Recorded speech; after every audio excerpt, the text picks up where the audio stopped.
Good morning dear students. आप सभी का इस एजुकेशनल यूट्यूब चैनल पर हार्दिक स्वागत है।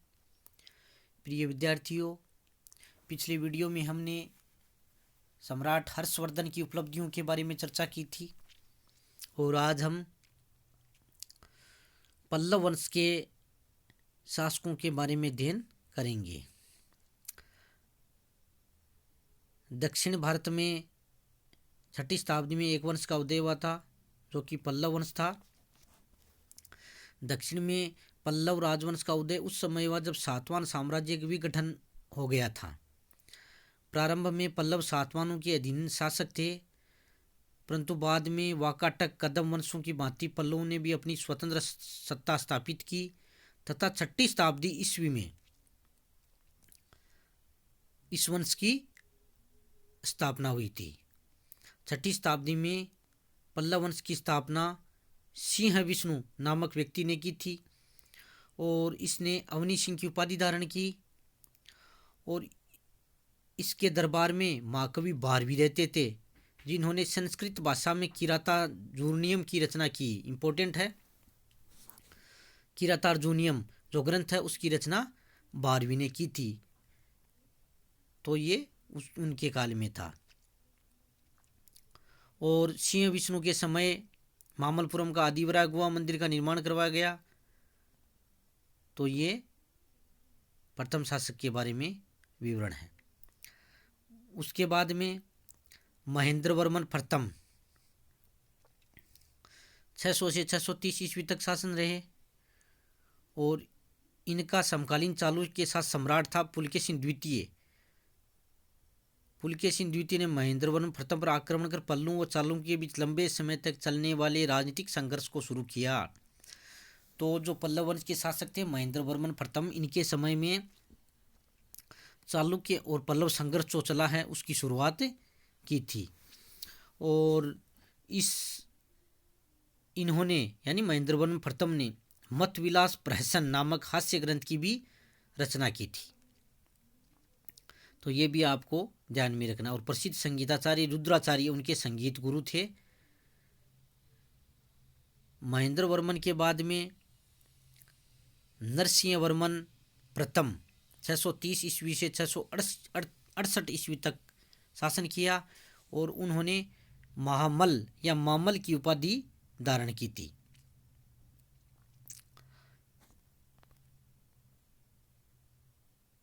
जो नरसिंह वर्मन प्रथम है वो पल्लव वंश का सर्वाधिक शक्तिशाली शासक था।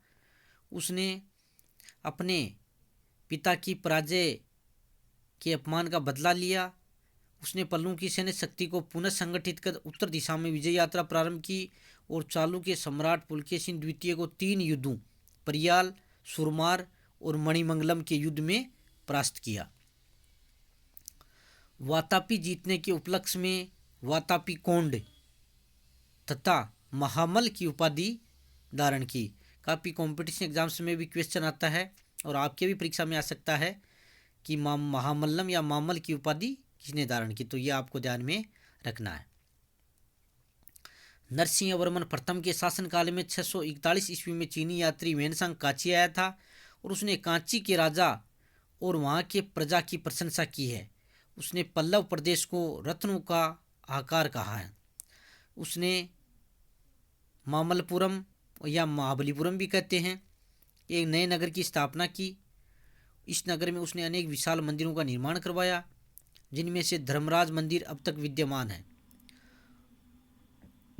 उसने द्रविड़ शैली के जिस रूप का आरंभ किया उसे उसके नाम पर मामल शैली कहा जाता है।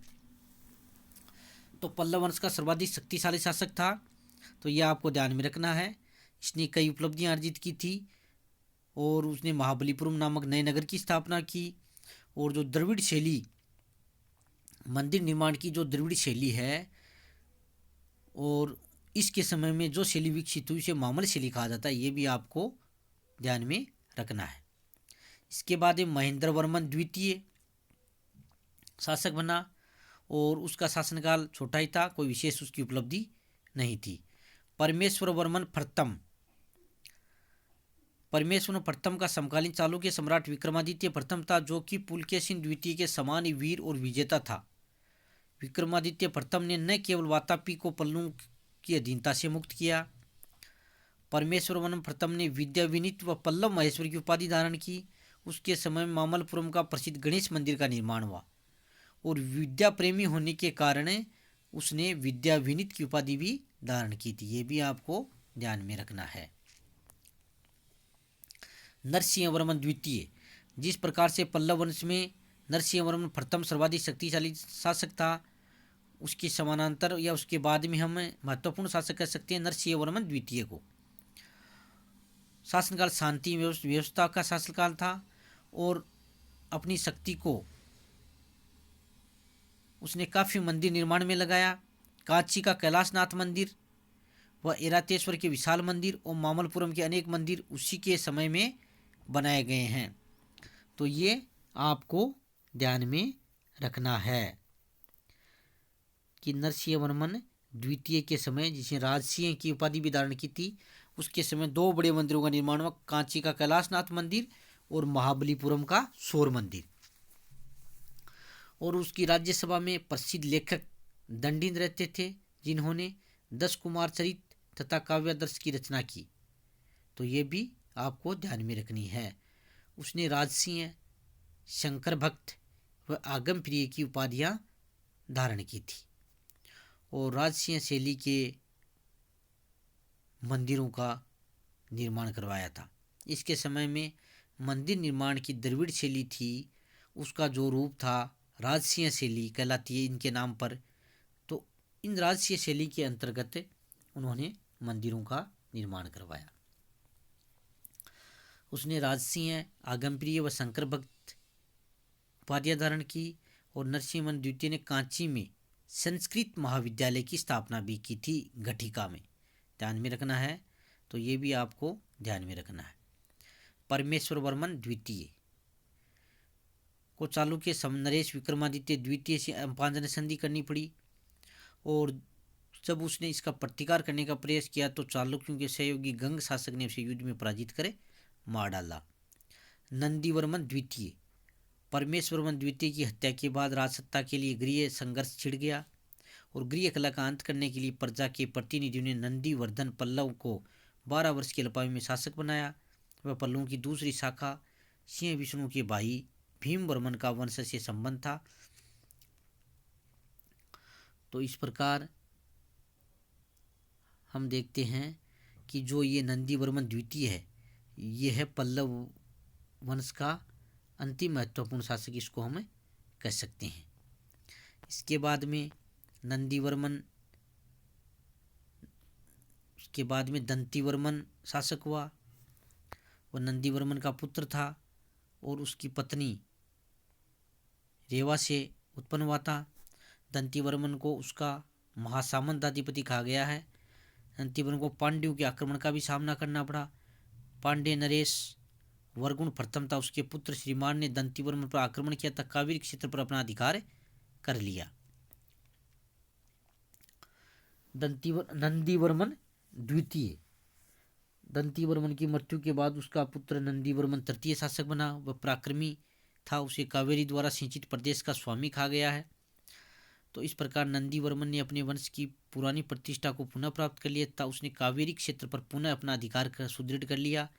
गंग शासकों ने भी उसकी अधीनता स्वीकार कर ली और राष्ट्रकूटों के साथ उसका मैत्री संबंध स्थापित हुआ। तो राष्ट्रकूट नरेश अमोघ वर्ष ने अपनी कन्या शंखा का विवाह उससे कर दिया। तो इस प्रकार आज हमने पल्लव वंश के महत्वपूर्ण शासकों के बारे में अध्ययन किया है और तो इस प्रकार ये पल्लव वंश के जो राजनीतिक शासकों के बारे में आज अपने पढ़ा है और अगले वीडियो में हम पल्लव शासकों की उपलब्धियों के बारे में चर्चा करेंगे। इसी के साथ साथ बहुत बहुत धन्यवाद।